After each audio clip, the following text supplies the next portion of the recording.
Gerard Lowry, your General Presbyter and Stated Clerk here in the Presbytery of Coastal Carolina. And this is the day that the Lord has made. Let us rejoice and be glad in it. I am elated for so many to be on a Saturday morning at 10 a.m. With us for this report from Ministry Architects. And let me remind you that that is why we are gathered. We, the Presbytery of Coastal Carolina, have contracted with Ministry Architects to lead us into a period of discernment about um, who God is calling us to be and how we should be organized to do this work that God is calling us to do together as the Presbytery of Coastal Carolina. And so we have had several listening sessions, and I want to thank those of you that participated in those listening sessions to raise your voice and share some insights with ministry architects. And they have collected and a report that they are going to share with us on this morning. I will say that for our Spanish language speaking members, that we do not have Spanish interpretation. For this report, we will get a copy of the report in Spanish to the Hispanic Caucus. They meet later this month, and we will have that available to them. But I do want to recognize and acknowledge that if you need Spanish language interpretation, we do not have that available this morning. That is a commitment that we are a priority that we are making in terms of having that, but unfortunately, we just could not get that scheduled this morning. So you will all be muted, of course, for the report. We have enabled chat. So if you want to chat, type in a question in the chat.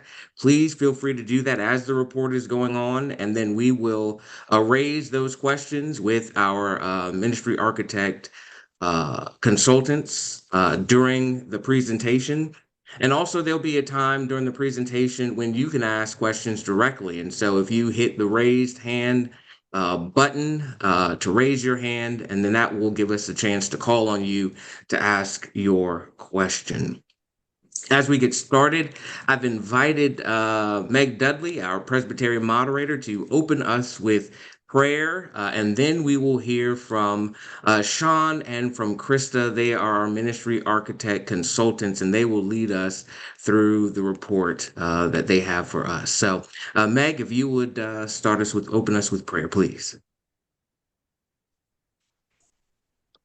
Let us pray. God, we thank you for these people and this time and this opportunity to gather together in your name. We pray for Sean and Krista today as they make their report, and pray for everybody attending this meeting as we hear the report and respond faithfully. I pray for the future of this presbytery. May we always know that you are beside us and guide us as we make difficult decisions and transition into a new era of being the church. I pray your blessing upon all of our conversations today. May we strive to glorify you in all that we say and do. In Jesus' name, amen. Man, thank you, Meg. And again, Krista, Sean, the floor is yours to share your report. I want to thank you for the time that you have spent with us thus far in the listening sessions, and we look forward to hearing your report. Excellent. Thank you, friends. Thanks for letting us join you again. Thanks for getting up on a Saturday morning and zooming in. Before we get to the report, just kind of a quick recap of some things we shared about who we are in our listening sessions. Krista and I both work for Ministry Architects, and we consult churches, and we've expanded over the years to nonprofits and higher ed and presbyteries like yours. But from the beginning, our core values have been the same. We just want to help organizations build healthy systems, explore innovative change to set yourself up for future life and growth and success. And so we're excited to be partnering with you all. Krista and I both, Krista lives in Florida, I live in Oregon. We both work in local churches. We do children, youth, family ministries. Kind of as our day gig, but as our side gig, we get to be a consultant. one of like 80, 90 consultants now on the team that over the last 30 years we've worked with 1,000+ organizations. So we're excited to get to do this work and excited to get to do it with you all. It's been just a joy over the last couple of weeks getting to meet with a lot of you all, primarily on Zoom because the flights didn't work to get us there to get in person with you all, but hopefully that'll happen soon. But I just appreciate, I know you all are extremely busy and have lots going on. And it's summer and there's vacations and travel too. So just we are extremely appreciative of the time and energy you've given us because we can only do our job if we're hearing the things, if we're having the meetings, if we're making the connections with you all. So we spent last week in multiple listening groups over multiple days, and even before that. And we took all of a whole lot of notes, and we kind of dug through all of that over the last week or so, and put together a report. So that's what we want to present to you today. Because we're on Zoom, we're going to share share kind of a slideshow just with kind of some highlights that we'll cover with you today. But we will make the full report available following the meeting, just so you can read in detail and dig into it deep.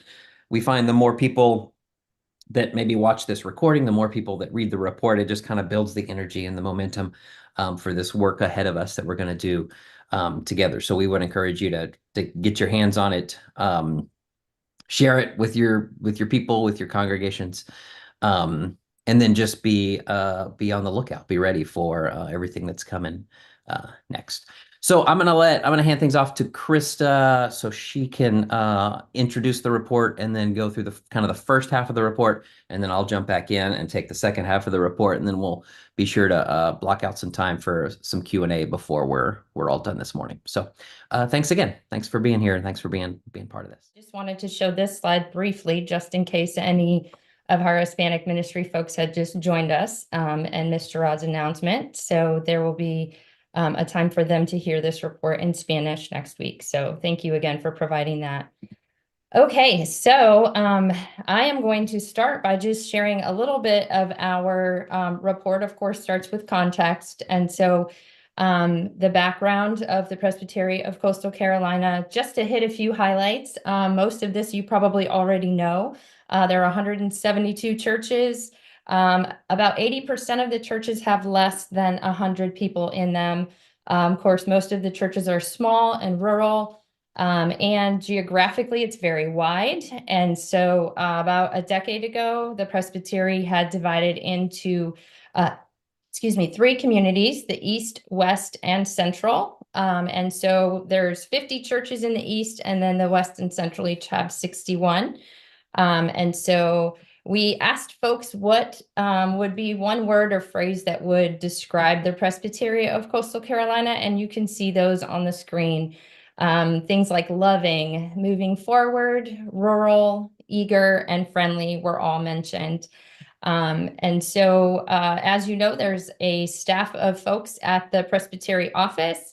Of course, the general presbyter and stated clerk who we've heard from already, Reverend Gerard Lowry, and then there are some other administrative staff, as well as an associate for Hispanic ministry and the West mission coordinator, Reverend Laura Lupton, also for the West community. And then, as was mentioned several times to us, 2 significant retirements lately in the East and Central communities, full-time folks who had stepped down.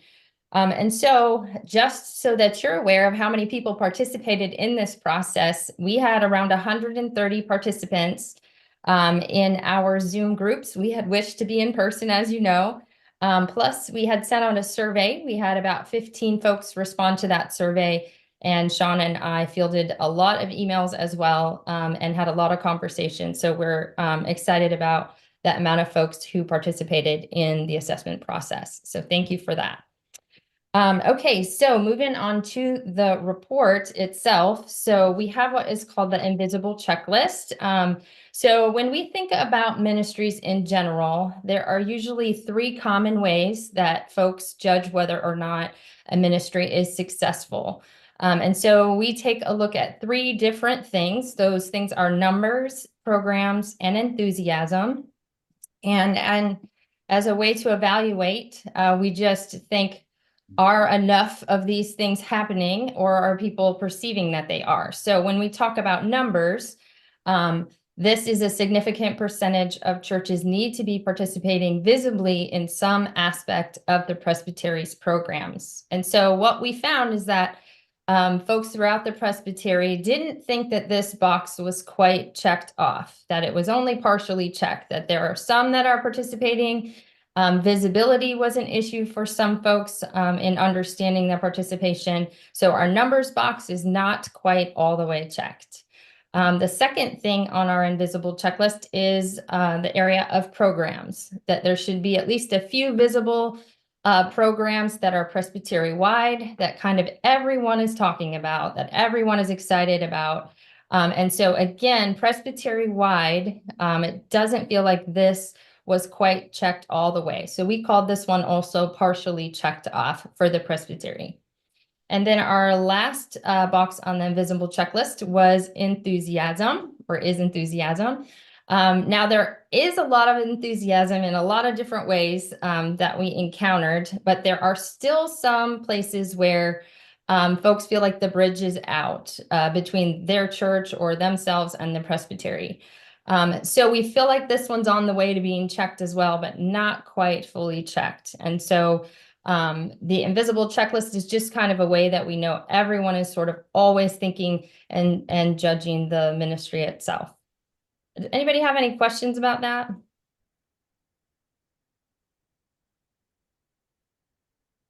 All right, we're gonna keep plugging on here. So the next part of our report talks about what we call building a sustainable staff. One of the things that we are looking at for the presbytery is kind of a restructure of the staff and things like that. So we break it down into an analogy when we talk about building a sustainable staff. And so we divide the work into three parts: the architect, the general contractor, and the skilled worker. So when we're talking not about building a house, but we're talking about building a ministry, we look at these three areas. And so the architect is, of course, the person who designs the blueprint, ensures that the building is done in compliance the way it's supposed to be, and putting all the plans together, right? They're not necessarily the one doing the work. So that's the architect. And then we have the general contractor. This is the person who puts all the people together to make sure that the work is done. Again, taking the blueprints from the architect and then getting the skilled workers together to complete the work. And so then the skilled worker, those are the people that are actually doing the work that needs to be done in the ministry. So each of these roles is really important for the Presbytery of Coastal Carolina and for any ministry. And so we want to pursue this type of staff structure because it is a sustainable one that we have seen. So as a presbytery moves forward, we're going to want to make sure that we have these three roles defined, who's doing them, and how the work is being done. Anyone have any questions about that? All right. So next, we're going to move to the really fun part of the report, which is the assets.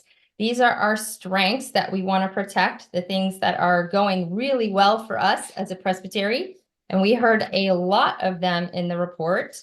And so I am going to put the list up. These are the titles of all of the assets that we found and put together, but I'm not going to read all of them. Instead, I'm going to just highlight a few so that you can hear a little bit from each thing, and then I'll read entirely the ones that are highlighted or bolded there on your screen. I will read those. And so the first one is the presbytery staff.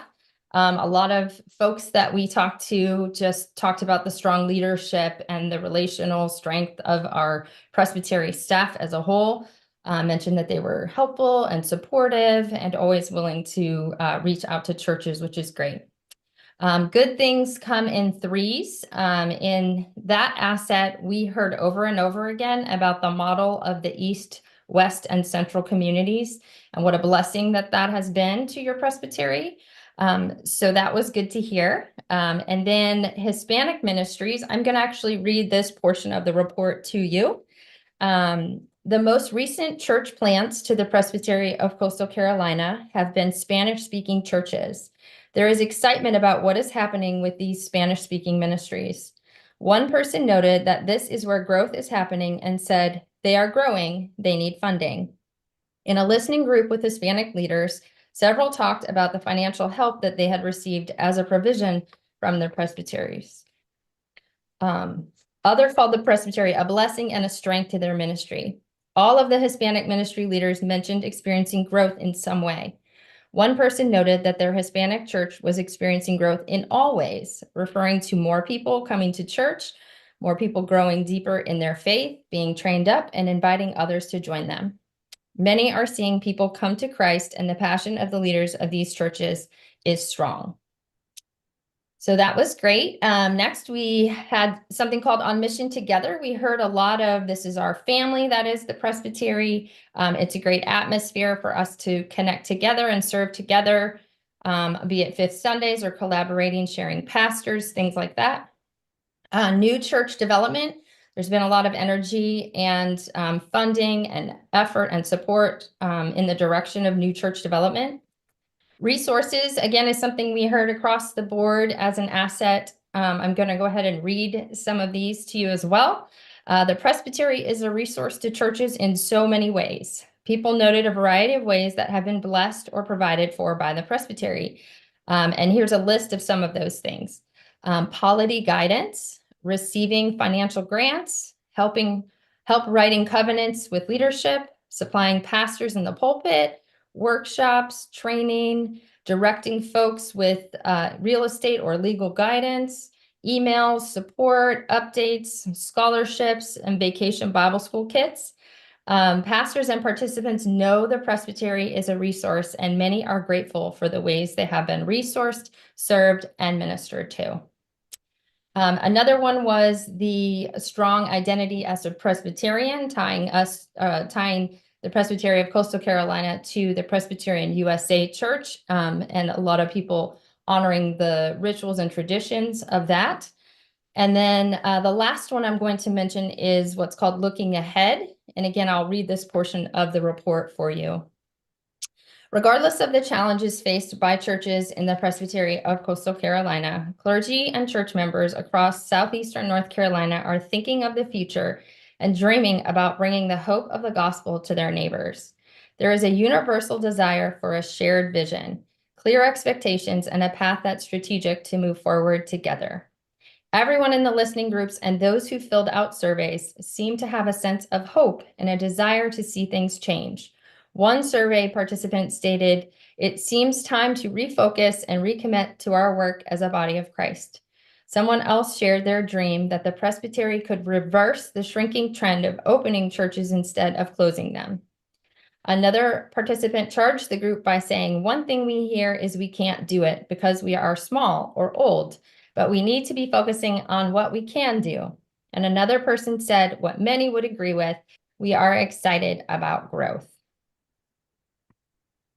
So those are our assets. And I think we'll save questions for the end. And I will pass off to Sean for the next part of the report. Yes, thanks, Krista. So this is a little like good cop, bad cop, right? Like Krista gets to tell you all the things you're doing well. And you're like, I really liked her part of the presentation. So I want to talk to you about challenges.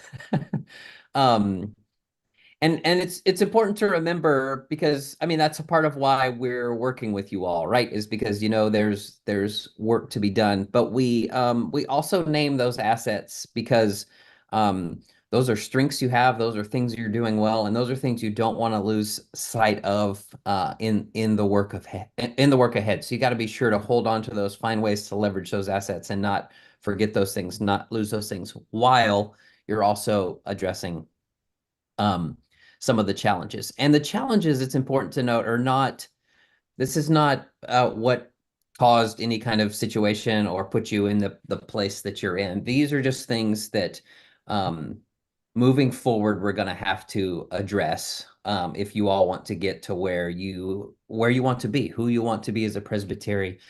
You've got to be intentional about addressing and working your way through these things. And so I'll jump into those real quick. I just a note from Laura that in this mode, we can't see a raised hand. We'll get to that later at the end, kind of when we do an open Q&A. But if you have questions now, you can put those in the chat, and we are monitoring those. Thank you, Laura, for all the help on the Zoom and tech side of things this morning.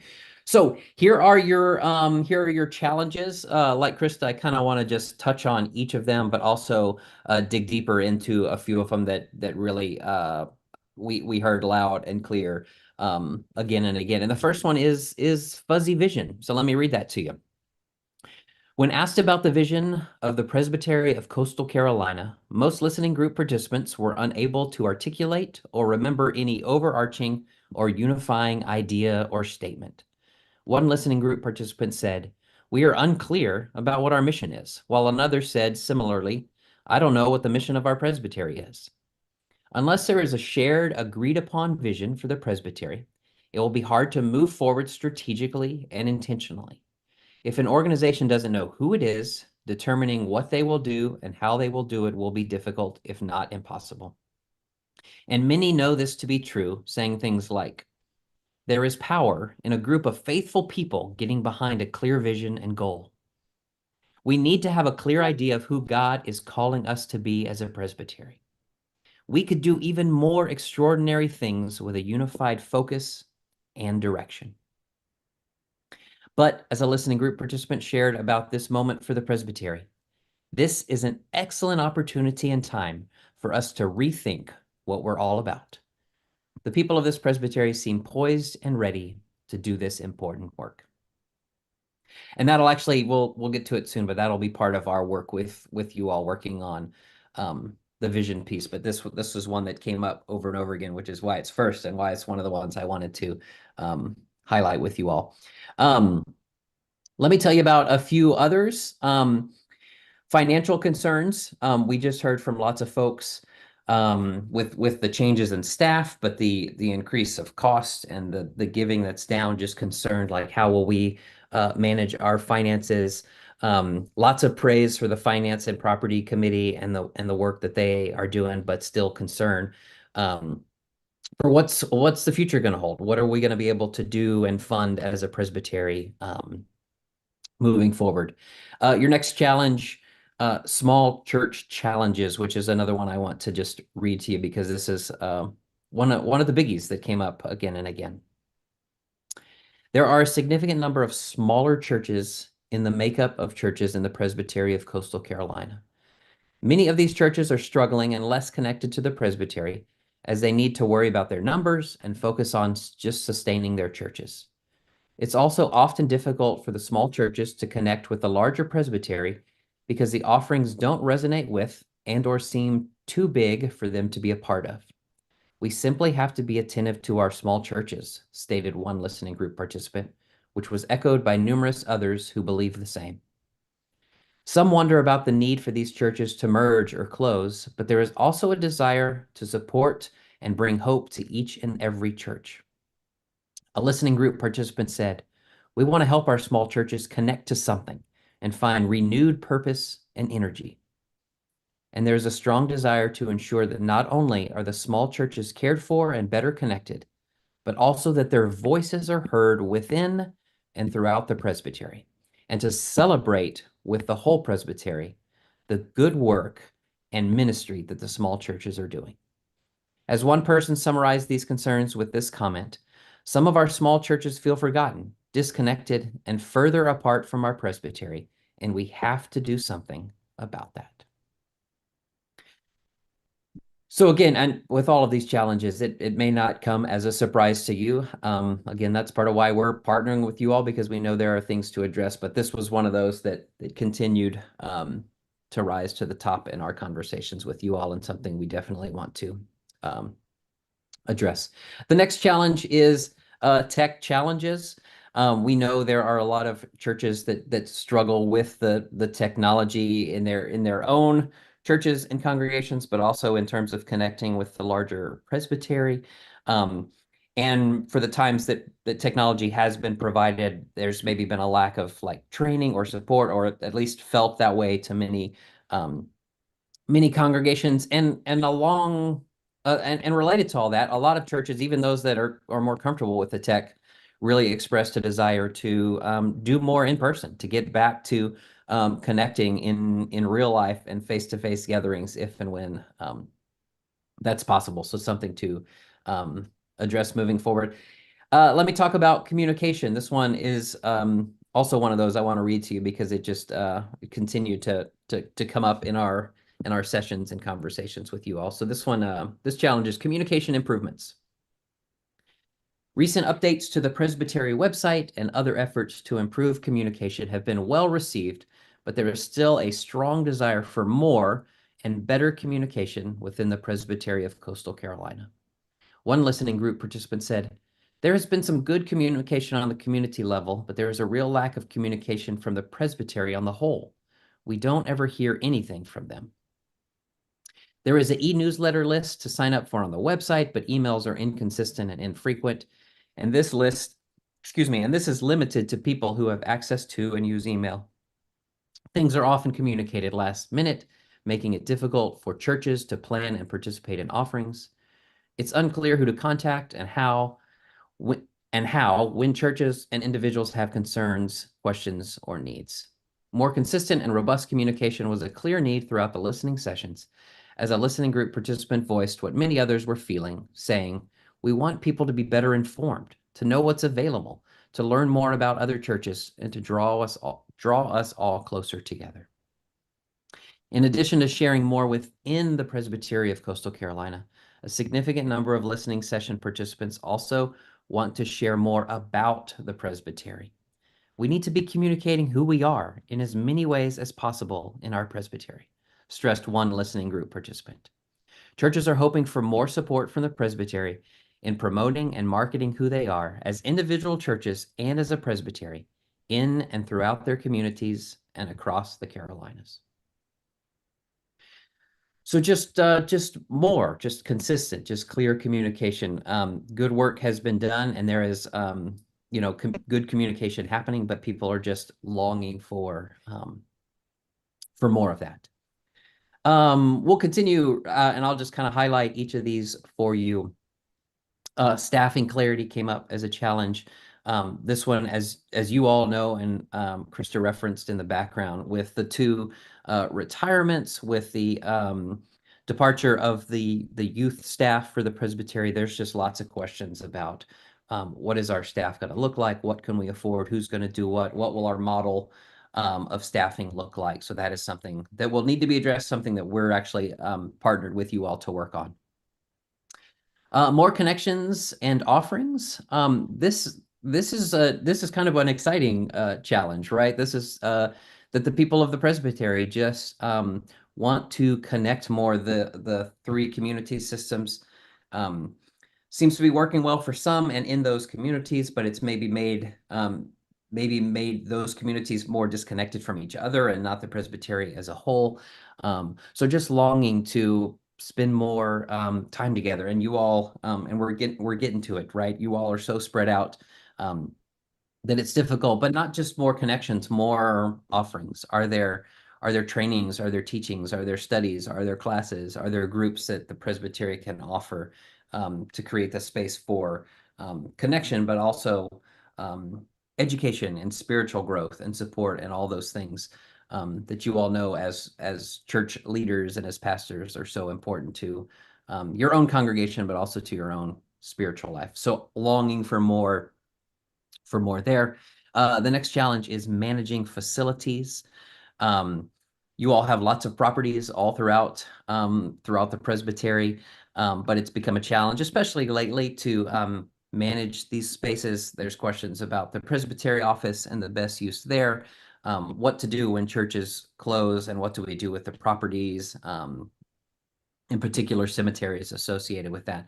So that will just be something that seems like it will come up more and more often. So we want to have a strategic way of kind of managing those issues and having a plan as a whole, as a presbytery moving forward. Your next challenge is deep and wide. You were just a really big presbytery. Geographically, you cover a lot of space.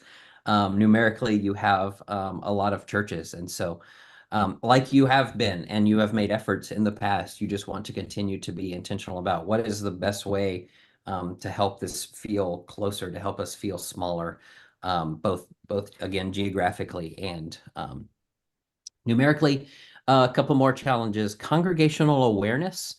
We heard this more from we had lots of people in listening sessions who weren't on staff at churches, but were just members of churches, maybe lay leaders in churches, and just not a lot of clarity from them about who the presbytery is, what the presbytery does. And you all do so much and offer so much and provide so much for clergy and for your congregations, that we just want to make sure the people sitting in the pews on Sunday have a sense of, why are we a part of this greater this presbytery? Why are we connected to these other churches? What does that mean for us? What's the value? And we know there is value that the presbytery is bringing to all your congregations. And then and kind of a final challenge, a related challenge, is just a perception problem. Just again, people unclear. What does the presbytery do? It only seems like they run meetings and ask for money and show up when there are issues or we're in trouble. So a lot of congregations just because of that, I think because they don't have a better sense of who you are and what you do as a presbytery, kind of a negative perception in their minds of the presbytery. So we want to work to shift that. The presbytery seems distant and there's like some distrust, and so how can we flip that? How can we change that to make it a positive, to get congregations, to get churches, to get people in pews aware of and excited about being a part of the presbytery. So those are the challenges. Again, once you get the report, I would encourage you to read through them in detail. Lots of good quotes in there. You all were excellent at sharing openly and honestly to kind of drive a lot of these to help us really hear and understand. So make sure you work your way through those. Yes, excellent. Thank you, Krista. So the next section of the report, which is basically the remainder of the report, is our recommendations. And so part of what we do, part of what I love about Ministry Architects, is that we're not just going to come in and say, hey, this is who you are. You're doing some good things. You've got some struggles. Good luck with that. We're gonna help you get from where you are to where you want to be. So this next section of the report is recommendations. How do you, like I said, leverage those assets, but how do you also address those challenges moving forward as a presbytery? So a few key things first, and then we break the recommendations down into two lists, those that are kind of more priority for now, and those that we think you can maybe not wait too long on, but get to once you've kind of addressed some of those bigger things. But the first thing we would say is just, hey, say this next 12 months, until July 2025, a year from now, we are going to be focused on building this vision, on building some momentum throughout this process, on working on like a mission and a vision statement, a mission statement, values and goals, and just being really deliberate in this season to help everything in the presbytery align with where you all are headed, where you all want to be. The second thing we would say is find a prayer team. And maybe this already exists. Maybe you recruit people who maybe don't want to be on a committee or don't want to have a new task, but people who will just say, hey, I will pray for this process. I will pray for the people involved. I will pray for our presbytery and the work that we're doing, just to undergird all of this in prayer. The next thing we would say is create a renovation team. This might be a newly formed team. It might be a kind of an existing team shifts their focus, but we want a team who is dedicated to taking this report, to taking these recommendations that we have for you, and just focusing on accomplishing those things. These are non-anxious people. These are goal-oriented people. And it's really, we want a team. This report is not the staff of the Presbytery of Coastal Carolina's responsibility. They will be connected and involved with this work from beginning to end. But we want a team who says, I'm gonna take this on. I'm gonna help manage this for this season for my presbytery. So those are kind of the logistics things. And then we break it down. We have what we call the now list, and we have what's called the next list. So the now list, These are the things we would recommend that the presbytery consider implementing in the next 3 to 6 months. These are the steps that will kind of relieve some immediate pressure points, but also help you gain the momentum you need to do this work ahead of you, setting you all up for success. And so really 3 big things that we've got on the now list. The first thing we're going to invite you to do is have a vision summit. And that's something we are partnered to do with you all. So and hopefully we don't do it via Zoom. Hopefully Krista and I will be there in real life, in person with you all. And we'll make the Zoom and the technology work as needed. But this is a multi-session in-person, hopefully, gathering where we're going to invite leaders, people from throughout the presbytery to be a part and to spend a couple of days with us sort of envisioning the future of the Presbytery of Coastal Carolina. And at the end of the 2 days, we'll help you all have crafted a mission statement, some core values that kind of describe who you are and how you go about what you do, and then a set of 3-year goals with 1-year benchmarks that you all are committed to for the next year. So that's the first piece that we'd recommend on this now list, host a vision summit. Build a communication plan. We heard that as one of the challenges. We know steps have been made to improve that, but let's get real intentional. Let's get real specific. What is our plan? How will we communicate? When will we communicate? Who will communicate? What will we communicate? And build that plan and implement it as soon as you've got that all set. And then we know this is a pressure point to develop a strategic staffing plan. So we want you all to be intentional. And this is another piece we are partnered with you all to work on with the team and whoever else is involved. But just we know there have been some changes. We know there are questions about the future. So let's really evaluate who do we have and who's doing what? What do we need?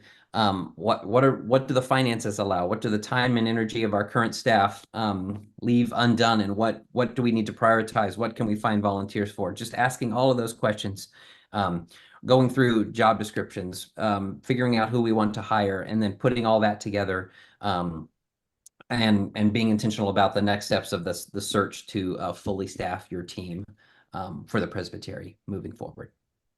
So those are kind of the 3 big things. Thanks, Krista. And then we get to what we call the next list. And there are, I'm scrolling through the report right now. There are another 2 to 3 pages of recommendations, and we just break those. I don't have them all listed here for you, but I do kind of have the broad categories in the next list. So some of the recommendations are about like new initiatives.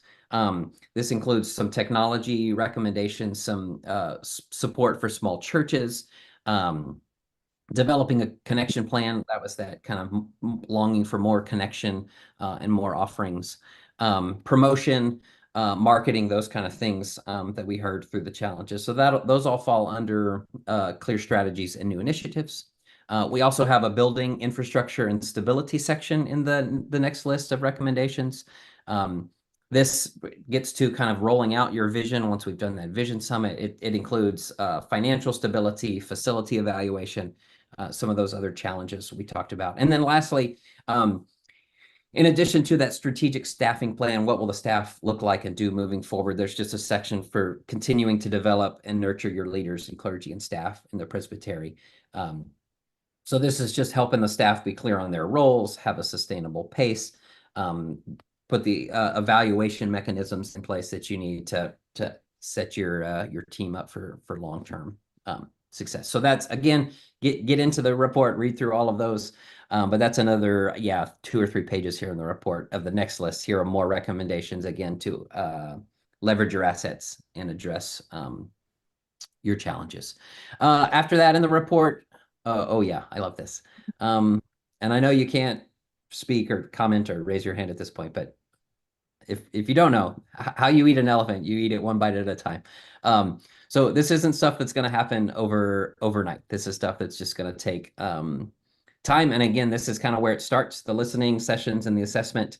And then this presentation, right? We want you just aware of what's going on. We want you to ask questions. We want you to be involved and kind of get excited about the work ahead. But it will, again, we knocked it out over 12 months. It might take longer, but we're just going to go step by step. The last couple of pages of the report are just first a detail of what ministry architects, what you all have hired us to do, with you, which includes the Vision Summit. It includes some of the strategic staffing work, the small church work, new church development. And then Krista and/or myself will be meeting with Gerard regularly just to check in on the process, to support him in his work overseeing the Presbytery, but also with the teams that are implementing a lot of the recommendations in the report. And then the final page is you've just got pictures and contact info and bio of just myself and Krista and our senior consultant, Heather Kinney, who's also part of this work with us, just so you, in case you forget who we are or you need to see our faces again, our pictures are there and our contact info if you want to reach out anytime. So I know that is a lot. Usually at this point, churches, presbyteries, organizations are feeling a little overwhelmed. I think that's normal. But I hope there's also some energy and some excitement and some momentum building. I always at this moment I always think about Joshua in the Bible. They're getting ready to cross the river Jordan to the promised land, and they've been on this hard journey. But that's as they stood on the banks of the river there, Joshua says to the people, consecrate yourselves, prepare yourselves, for tomorrow the Lord will do amazing things among you. And that always feels like where we're at. That it feels like one of those moments, right, where we think this is true for you. Prepare yourself. We think God is about to move in ways that maybe God hasn't before. I think you'll be surprised about what God is going to do. And God's done a lot of good and been there with you. But we think something new is coming. We've done this with a lot of churches, and we believe it can happen. We know it can happen for you all. So that would be our ultimate goal today. Is just that you can have the presbytery you're hoping for and longing for and dreaming of.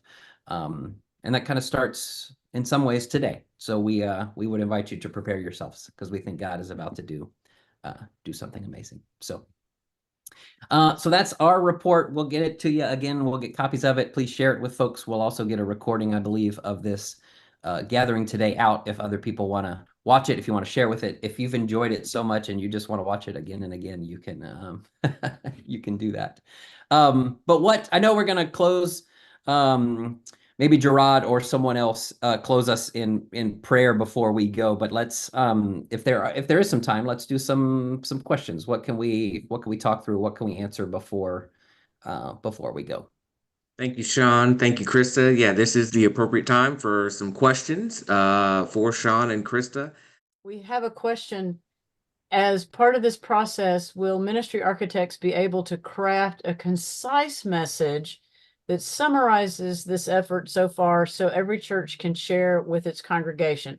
I think that's looking for something, maybe a little article link that could be put in a bulletin or a newsletter, like as a bulletin insert or a little highlight for a newsletter. Yeah, that we can definitely do that. And I think what we would do is kind of direct people to the report for all the info and the details. But yeah, it wouldn't be hard for us that we can share with the presbytery, and the presbytery can get out to your churches. Just a brief recap of kind of our partnership, what we've done so far, and kind of what the next steps are. We have a second question. How do the ministry architect recommendations fit with our strategic planning and organizational review group? Yeah, that's on our kind of next steps list, is to figure out how that works together. And I know we've talked some about that. So one of our recommendations is that renovation team, right? And so does that team or one of your existing teams sort of become that? Do they focus on that for the next 12 months? So that's something we don't have a clear answer on yet, but we know you all have started to do some of that work. And then our report and recommendations it's a lot of similar type of work, maybe not the same work. So we'll have to figure out how those two teams maybe merge, or are they the same, or are they different, and how they work together. But we'll help you all be intentional about making sure we don't have people spread too thin, and making sure we're focused on the right things, at least for this season. And I know Steve and I have talked some about that, and we'll connect with him soon, and Gerard and others, to figure out what that looks like moving forward. one question is, when will this report come to Gerard Lowry? And then a related question is, how will churches without a pastor get this information? And the person says they're a supply pastor, etc. So we need to emphasize a couple things there. One is that the report, this level of the report is almost finalized, and it has a lot more detail that is very helpful and will flesh out a lot of what was shared today.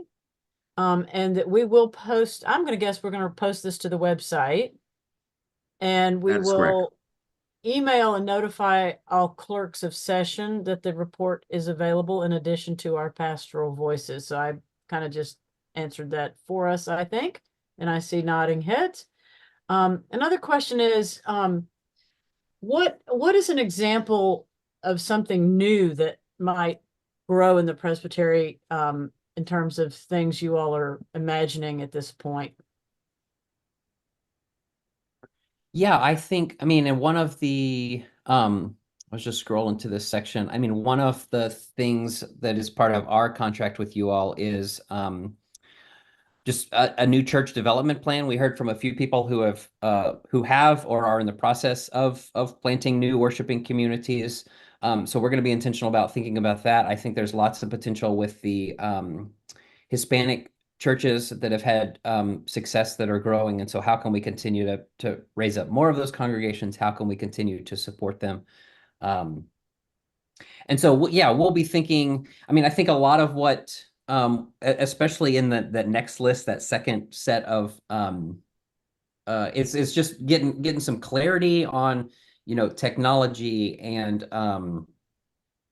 I'm just scrolling through my list of promotion and marketing for this. So I think some of those things will be new to you all, but I think we'll also work on what are the kind of the new ministries, the new churches, the new opportunities that are emerging in the and that goes back to right. We want to continue the things that are going well. We want to continue to help you all support your churches, the ones that are already there, that already exist, but what else is possible? What else is coming for the Presbyterian? How can we help you kind of focus that energy, create those game plans, and kind of launch those new things? So I don't know if I know specifically what new things are coming, but that would but we're gonna work on helping you all figure out where do you want to focus? What new things do you want to do?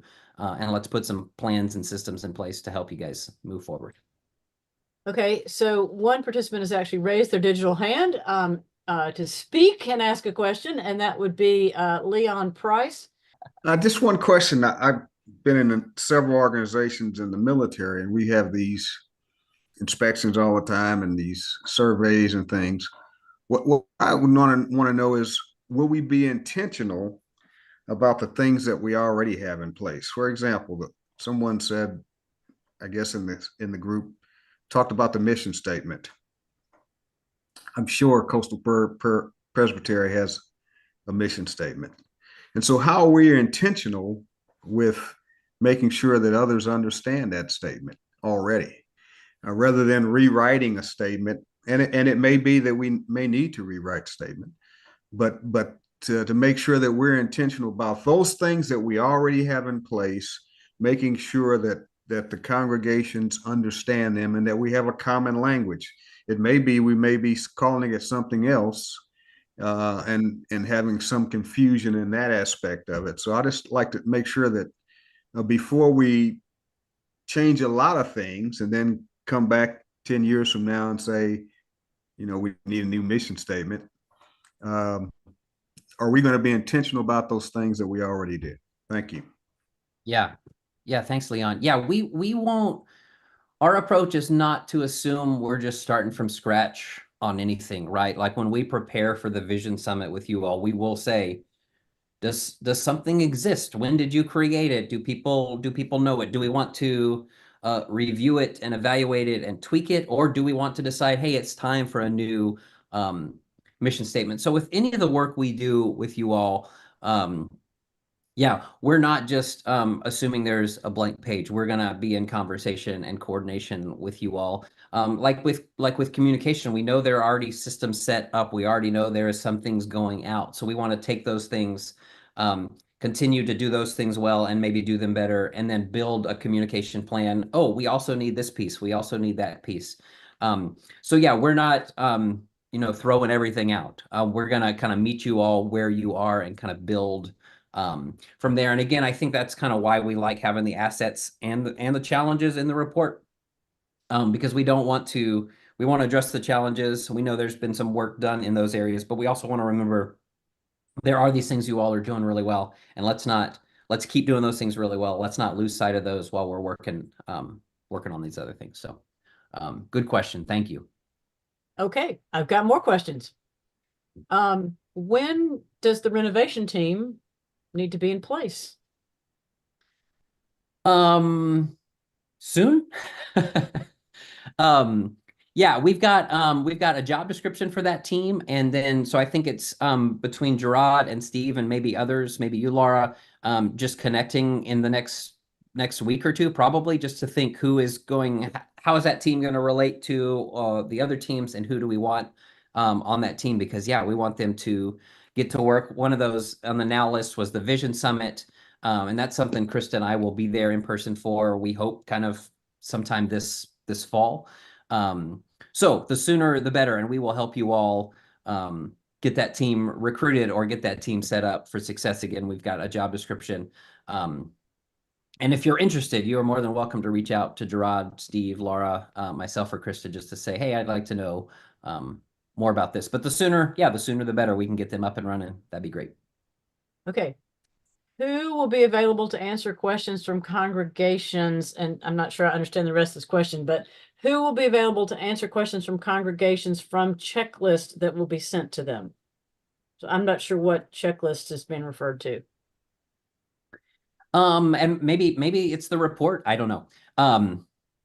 But I mean, again, Krista and I's contact info is in the report, so people are more than welcome to contact us. Something we'll make sure the renovation team is intentional about doing is getting updates on their work out to the presbytery. And again, it's funny because they're going to get updates out, and we're also working on they're working on a communication plan, so it'll all kind of sync and flow together nicely.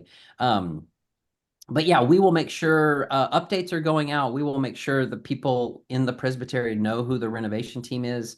And then at that point, we'll just be clear. Hey, if you have questions, the renovation team is going to be open and transparent about what they're doing. They're going to keep people up to date. They're going to ask questions, address concerns.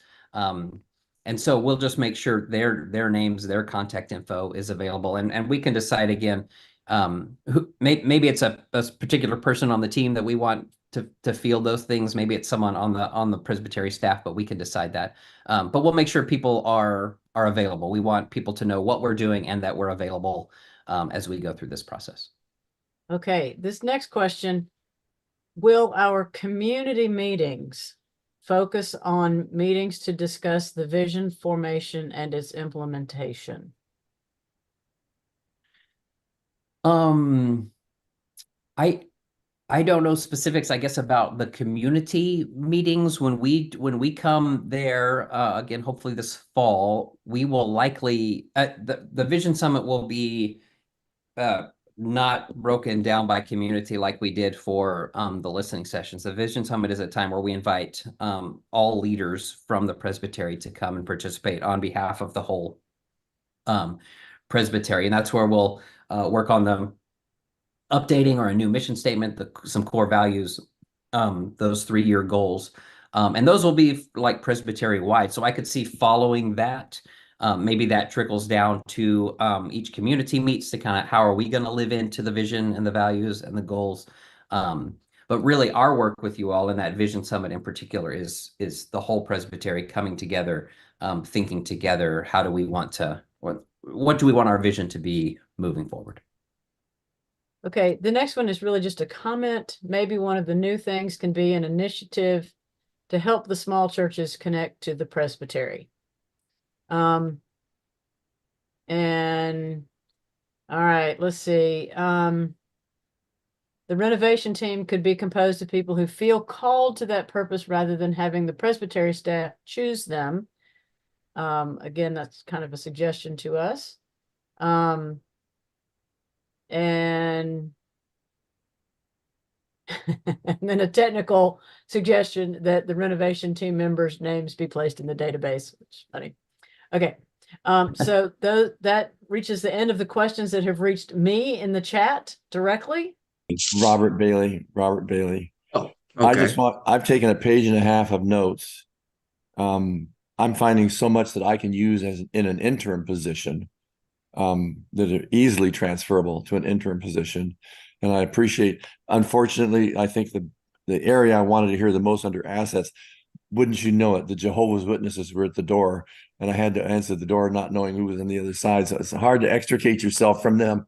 But I'm happy to know that there is a printed copy of these things that you gave. So if I want to go back and look under assets and strengths, that'll all be there. Great. But just to affirm for you, I'm not hearing this. I'm hearing this through presbytery ears, but I'm hearing this even more through interim, because I took a page and a half of notes that I find they're easily transferable. So thank you. Thank you, Robert. And I see Clarence has his hand raised. Yes, referring to the question, I said checklist, but referring to the points that you were going to send out to the congregations in terms of giving them an update of where you are and what you're trying to do in the presbytery. How, in case they have questions, I see you're talking about a team. So this team would be the people that will be responding to questions that may come from the congregations if they have some questions. Yeah, I think once that team is in place, we will just be, and that team may decide we want questions going through staff first, or we want a point person for our team, or maybe we just want to make the full, we want people to know who the team are, and then if they want to share all the contact info, we can. But yeah, we will make sure there are regular updates from that team, and then also that team is accessible, is available for questions and follow-up and needs and feedback all throughout the process. That's one of the things we will stress again and again with you all and with that team, is just we don't want a report. We do listening sessions and then this report and we review it together. And then they get to work and you all hear nothing about it for weeks or months. We're going to make sure as we build those communication channels that you all are hearing about it, and that that you can reach us, that you can connect with us, with that team, with the staff, with Krista and I, if and when you need to. Okay. All right. I think we have answered the questions. I even received a message in chat of someone volunteering to serve on the renovation team. So I hope to receive more of those. Please by email or yeah, by email. Contact me if you are feeling called to that kind of work. And want to thank Sean and Krista for this report, for sharing the report with us today. I want to thank everyone who is joined us this morning. We had almost 70 people that joined us to view the report live, we'll say. If there are no other questions, and I'm not seeing any others, I think that we can close in prayer. Sean, Krista, is there anything that you want to kind of close us out in saying before we close in prayer? No, just thanks again for being here. The turnout here has been awesome, and that's encouraging to us, and hopefully encouraging to you all, that people are interested, people are invested and getting excited, and we're excited about being part of this with you all, and all these next steps that are to come. So thank you again for your commitment to your churches and your people and this presbytery. It's exciting to do this work with you all.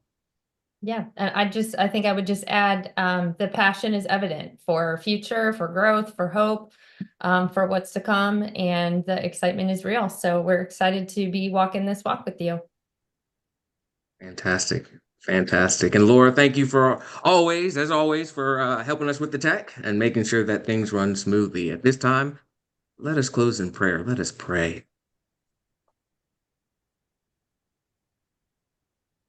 Oh Lord, I give you thanks. I give you thanks for all that you have done with us, for all that you have done for us in the past. And I give you thanks that you have called us together at this time and at this place to be your faithful disciples as the Presbytery of Coastal Carolina.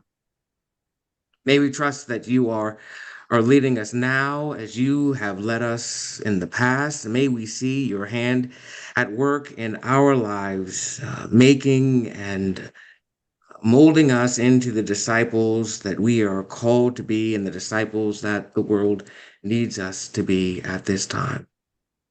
For the gifts at this table, I give you thanks. For Krista and for Sean, I give you thanks, and for the work of Ministry Architects. Bless us, O Lord, as we leave this place, knowing that we never leave your presence. Again, allow us to see your hand at work in new and unique and exciting ways on this day.